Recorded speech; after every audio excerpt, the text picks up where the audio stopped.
वित्त मंत्री निर्मला सीतारमण ने अदानी विवाद पर शनिवार को अपनी प्रतिक्रिया दी। उन्होंने कहा कि ये रेगुलेटर्स का काम है, वो अपना काम करेंगे। वित्त मंत्री ने कहा कि नियामक अपना काम करने के लिए स्वतंत्र हैं, इसमें सरकार का कोई दबाव नहीं है। मार्केट अच्छी तरह से रेगुलेट हो, इसके लिए नियामकों को जो उचित लगे वो करने के लिए कहा गया है।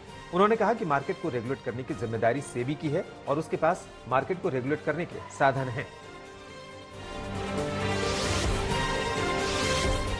असम में बाल विवाह के आरोप में ताबड़तोड़ कार्रवाई का विरोध शुरू हो गया है। एआईएमआईएम चीफ असदुद्दीन ओवैसी ने बीजेपी सरकार पर हमला बोला और लोगों की गिरफ्तारी पर नाराजगी जताई। ओवैसी ने कहा कि लड़कों की गिरफ्तारी के बाद शादीशुदा लड़कियों का क्या होगा, उनकी देखभाल करने वाला कौन होगा। असम में बीजेपी मुस्लिमों के खिलाफ है। असम में बाल विवाह के आरोप में अब तक 2000 से ज्यादा लोगों की गिरफ्तारी हो चुकी है। असम में गुवाहाटी, विश्वनाथ, गोलापारा, करीमगंज, मोरीगांव, बोंगाईगांव, जोरहाट में कार्रवाई की गई है। असम के मुख्यमंत्री हिमंता बिस्वा शर्मा ने बताया कि अब तक पूरे प्रदेश में बाल विवाह से संबंधित 4074 केस दर्ज किए गए हैं।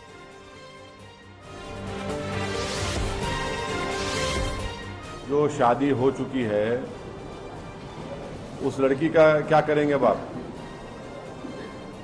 क्या करेंगे लड़की को आप?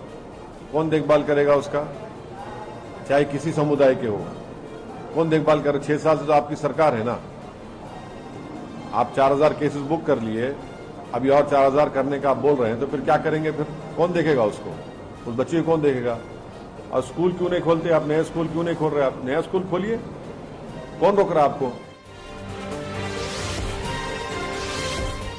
यूपी के लोनी से बीजेपी विधायक नंदकिशोर गुर्जर ने रामचरितमानस विवाद को लेकर समाजवादी पार्टी के नेता अखिलेश यादव और स्वामी प्रसाद मौर्य को सरेआम फांसी देने की मांग की। नंदकिशोर गुर्जर ने कहा कि उनमें दूसरे धर्मों के बारे में बोलने की हिम्मत नहीं है। उन्होंने मांग की कि ऐसे लोगों पर मुकदमा चलाया जाना चाहिए और सार्वजनिक रूप से फांसी दी जानी चाहिए।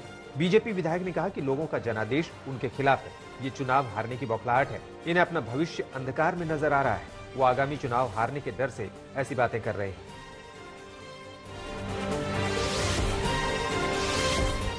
केंद्रीय गृह मंत्री अमित शाह शनिवार को झारखंड दौरे पर पहुंचे। यहां उन्होंने बीजेपी की विजय संकल्प महारैली को संबोधित किया और हेमंत सोरेन सरकार पर हमला बोला। अमित शाह ने दावा किया कि हेमंत सोरेन सरकार के सत्ता में रहने के दौरान झारखंड में जनसांख्यिकी परिवर्तन हुआ है, जिसके कारण आदिवासी आबादी का प्रतिशत कम हुआ है।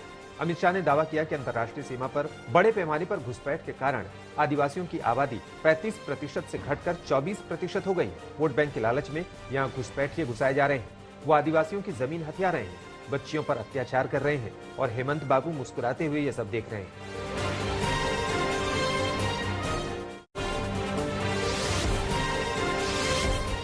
बीजेपी ने शनिवार को दिल्ली में आम आदमी पार्टी के दफ्तर के बाहर विरोध प्रदर्शन कर सीएम केजरीवाल के इस्तीफे की मांग की। बीजेपी ने मामले में प्रवर्तन निदेशालय के पूरक आरोप पत्र पर सवाल उठाने के लिए मुख्यमंत्री पर निशाना साधा और कहा कि इससे साबित होता है कि वो भ्रष्टाचार में शामिल थे। तमाम विवादों के बाद रद्द की गई शराब बिक्री नीति से जुड़े भ्रष्टाचार के आरोपों को लेकर बीजेपी ने आक्रामक रुख अपना लिया है।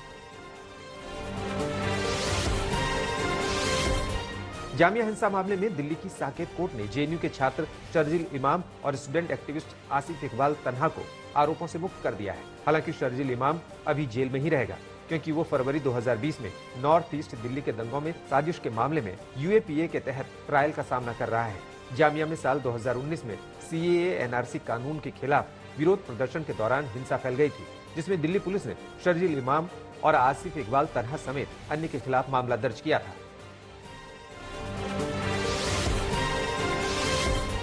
बिहार के वरिष्ठ आईएएस अधिकारी के पाठक के खिलाफ आरा की अदालत में केस दर्ज किया गया है। सिविल कोर्ट के अधिवक्ता ने कहा है कि मद्य निषेध विभाग में अपर मुख्य सचिव के पाठक बिहारी लोगों को हेय दृष्टि से देखते हैं। उन्होंने एक मीटिंग के दौरान बिहार के लोगों को गाली गलौज करते हुए अपमानित किया है। वायरल हो रहे वीडियो में ये अधिकारियों को कह रहे हैं कि उन्हें मां बहन की गाली सुनाने के बाद अकल आती है। उन्होंने बताया कि सीजेएम कोर्ट ने 14 फरवरी को सुनवाई की तिथि भी निर्धारित की है।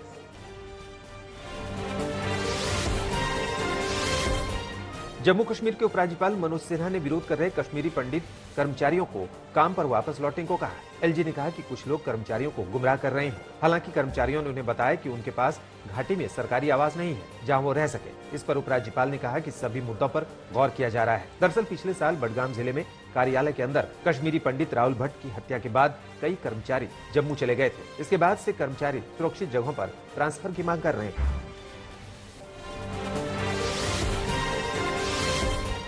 जम्मू कश्मीर के डोडा जिले के नई बस्ती गांव में घरों में दरारें आने के बाद 19 परिवारों को सुरक्षित स्थानों पर ले जाया गया है। अधिकारियों ने कहा कि डोडा जिले के ठठरी इलाके के नई बस्ती गांव में जमीन धंसने के कारण कई घरों में दरारें आनी शुरू हो गई हैं। हाल ही में हुई बारिश के कारण हुए भूस्खलन से स्थिति और गंभीर हो गई थी। डोडा के एसएसपी अब्दुल कयूम ने कहा, अब तक 19 परिवारों को सुरक्षित स्थानों पर ले जाया गया है। चट्टानों के ढीले होने के कारण भूस्खलन हुआ।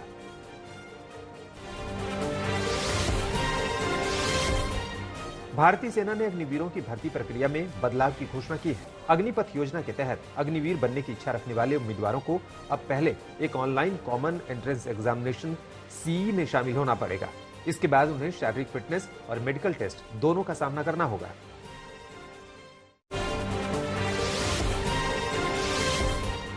दुनिया भर में मशहूर मरु महोत्सव के 4 दिवसीय आयोजन के तीसरे दिन भी महोत्सव जारी है। ज्यादातर गतिविधियां शहर के मेडांसर मैदान में केंद्रित रही है, जहां रेगिस्तान के जहाज ऊंटों से जुड़ी कई स्पर्धाओं ने हजारों दर्शकों का मन मोह लिया है। वहीं रोमांच और साहस भरे करतबों से परिचय कराया गया। इसमें वायु सैनिकों के पराक्रम और कलात्मक शौर्य प्रदर्शन के साथ ही लोक कलाकारों ने मनोहारी प्रस्तुतियों से अभिभूत किए रखा। डेडांसर में मेले का उल्लास नजर आया। मरु महोत्सव के तीसरे दिन भी बड़ी संख्या में स्थानीय और देसी विदेशी सैलानियों में जबरदस्त उत्साह लहराता रहा। डेडांसर मैदान में मेले जैसा माहौल बना रहा। विदेशी पर्यटकों ने सभी कार्यक्रमों को उत्सव जैसा देखा और सभी चीजों को अपने कैमरे में कैद भी किया।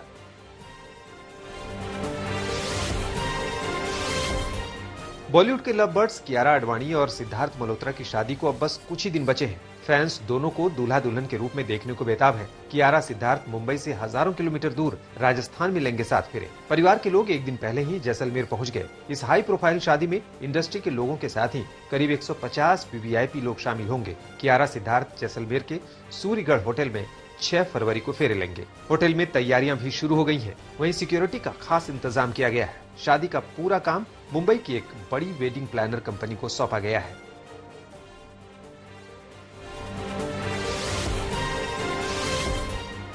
पंजाब के फरीदकोट में देश भर से किन्नर ने विश्व शांति की दुआ मांगते हुए शहर में एक भव्य कलश यात्रा निकाली, जिसमें किन्नर समाज ने अपने गुरुओं को याद किया। इनकी एक रस्म मुताबिक शादी जैसा माहौल बनाया गया और दूल्हा दुल्हन बनकर रथ में सवार शहर में निकले और फरीदकोट के धार्मिक स्थल टीला बाबा फरीद में माथा टेका। 9 दिनों तक चलने वाले इस समागम को किन्नर समाज ने रोटी माई केसरी का नाम दिया है और अपने गुरुओं को याद किया। इस मौके पर इस कलश यात्रा में हिस्सा लेने पहुंचे महंतों किन्नरों ने बताया कि देश भर के किन्नरों ने हिस्सा लिया और आज एक कलश यात्रा निकाली गई। हम परमात्मा से दुआ मांगते हैं कि देश में शांति बनी रहे और कोरोना जैसी महामारी से देश बचा रहे और हम विश्व शांति की अपील करते हैं।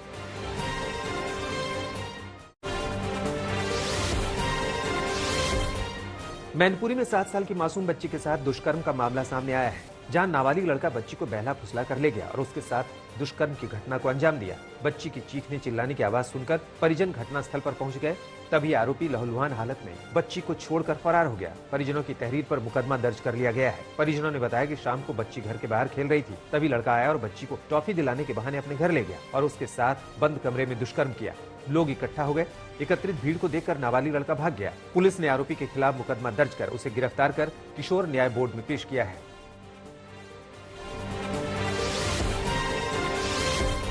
टोंक में एक होटल पर एक ट्रक चालक की पीट-पीट हत्या कर दी गई। मामले में आखिरकार पुलिस को सफलता मिल गई। लगभग 12 दिनों बाद हत्या के 6 आरोपियों की पहचान कर ली गई और उन्हें गिरफ्तार कर जेल भेज दिया गया। पुलिस को घटना की जानकारी एक बच्चे से मिली थी। घटना के बाद सभी आरोपी गाड़ी में सवार होकर फरार हो गए थे। पुलिस ने बच्चे के बताए गए विवरण को अपनी जांच का केंद्र बिंदु बनाया।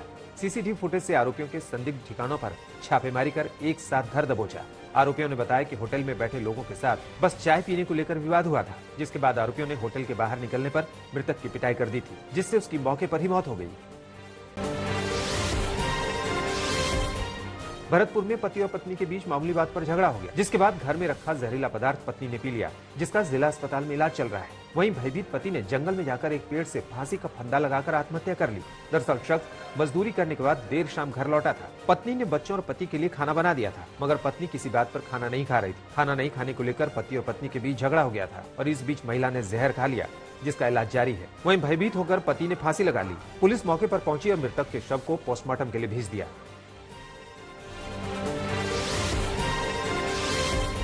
पटना में ससुराल में आए युवक की संदिग्ध परिस्थितियों में मौत हो गई। सूचना पर पहुंची पुलिस ने शव को कब्जे में लेकर पोस्टमार्टम के लिए अस्पताल भेज दिया।